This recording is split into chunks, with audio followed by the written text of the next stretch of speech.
ល្អហើយត្រូវហើយជំងឺរបស់ម៉ាក់នាង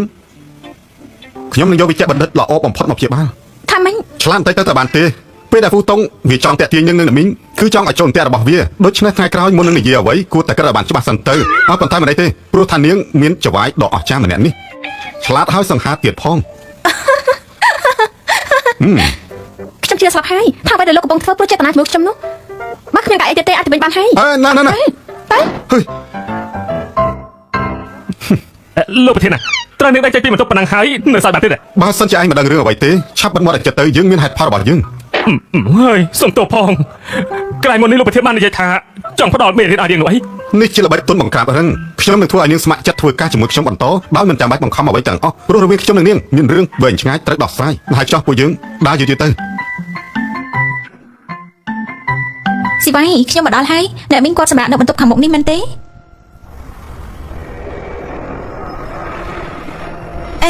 នេះគឺជាប្រធានក្រុមហ៊ុន Full Group តា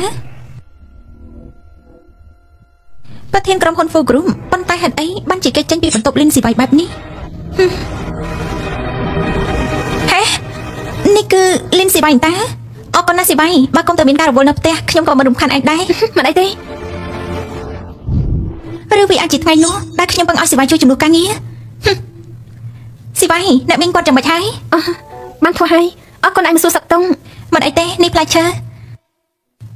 និយាយអញ្ចឹងអ្នកដែលទៅចេញទៅមិញនេះគឺលោកហ្វូមកពីក្រុមហ៊ុន Full Group មែនទេត្រូវហើយឯងស្គាល់គាត់ដែរខ្ញុំក៏ធ្លាប់បានលើពីគាត់ខ្លះដែរចុះឯងត្រូវជាអីនឹងគ្នាជាមួយគាត់ហេតុអីបានជាគាត់មករកឯងដល់ទីនេះខ្ញុំគឺជាអង្គការរបស់គាត់ត្រឹមជាច្បាស់នឹងគាត់ចាប់ប៉ុណ្ណោះមានអ្វីមែនទេច្បាស់ហើយថាឯងនឹងគាត់គ្មានអីលើពីនេះពិតជាគ្មានអីមែនជីរ៉ាន់ចុះឯងមានអីដែរបានជាសួរខ្ញុំបែបនេះចុះមាននៅចាំបានទេថាកន្លងមកឯងធ្លាប់ជួយអ្នកណាខ្លះក្នុងមួយខែចង្ហាណាក៏3នាក់ដែរមានមនុស្សច្រើនណាស់ដែលខ្ញុំបានជួយកន្លងមកឲ្យដឹងចាំមិនថែសំដៅលើអ្នកណាមិនក៏ថ្ងៃនេះសួរខ្ញុំផ្លែផ្លែងមានរឿងអីមែនទេគ្មានអីទេខ្ញុំគ្រាន់តែសួរធម្មតាប៉ុណ្ណោះខ្ញុំទៅតែនឹកឃើញថាមានការត្រូវធ្វើបន្តចាំថ្ងៃក្រោយចាំនិយាយគ្នាទៀតណា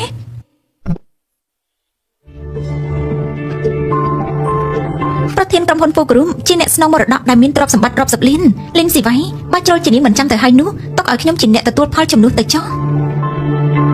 អាឡូលោកពូខ្ញុំនេះហើយជាមនុស្សដែលលោកកំពុងតាមរងលោកប្រធានពូហើយមានរឿងអីមនុស្សស្រីដែលលោកឲ្យខ្ញុំតាមរកពេលនេះរកឃើញហើយ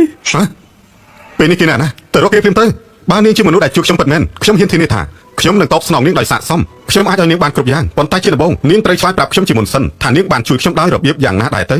លោកពូថ្ងៃនោះខ្ញុំបានទៅយកអាហារនៅកន្លែងកាត់ហែនចៃដនមានភ្លើងឆេះខ្ញុំក៏ចូលទៅជួយលោកអាចពិនិត្យមើលបានមនុស្សបោកប្រាស់សពថ្ងៃនេះពិតជាមានជំនាញខ្លាំងមែនតែមនុស្សស្មានថានាងក៏ហ៊ានបោកខ្ញុំដែរលោកពូតែខ្ញុំមិនបានកុហកមែនឆាប់យកនាងចេញទៅហើយផ្ដល់មេរៀនឲ្យនាងខ្លះផងបើថ្ងៃក្រោយបណ្ដោយឲ្យមនុស្សបែបនេះចូលមកទៀតយើងមិនដេញឲ្យចេញ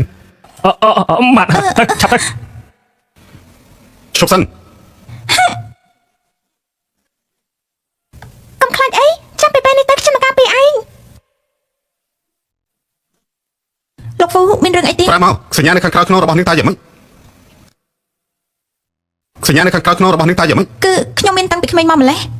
ល្អខ្លាំងណាស់មនុស្សដែលខ្ញុំស្វែងរក20ឆ្នាំមកនេះការពិតគឺជានាងនៅចាំខ្ញុំបានទេក្មេងប្រុសម្នាក់នោះក្មេងស្រីក្មេងប្រុសណាស់ទៅកន្លងមកជាង20ឆ្នាំតើលីនស៊ីវ៉ៃធ្លាប់បានជួយសង្គ្រោះលោកហ្វូលើរឿងអីខ្លះហើយរវាងនាងនិងលោកហ្វូតើនៅមានរឿងអីទៀតហើយចាខ្ញុំឈឺក្បាលខ្លាំងណាស់រឿងដែលលោកកំពុងនិយាយខ្ញុំចាំមិនបានទេតើមានរឿងអ្វីកើតឡើងចំពោះនាងគឺខ្ញុំធ្លាប់ជួបគ្រោះថ្នាក់ចរាចរណ៍ក្រោយពីនោះខ្ញុំក៏បាត់បង់ការចងចាំមិនអាចចាំរឿងដែលកើតឡើងពីមុនបានទេមិនអីទេទោះបីជានាងចាំមិនបានប៉ុន្តែខ្ញុំនៅតែសប្បាយចិត្តខ្លាំងណាស់ដែលរកនាងឃើញឯងរៀបចំកន្លែងស្នាក់នៅមួយឲ្យនាងសៀយកបន្ទប់ប្រណិតបំផុតទេសំណាងល្អណាស់ដែលខ្ញុំបានរៀបចំទុកមុនធ្វើវាឲ្យដូចលីនស៊ីវ៉ៃមិននឹកស្មានសោះថាសញ្ញាពីកំណត់មួយនេះវាជាកូនសោធ្វើ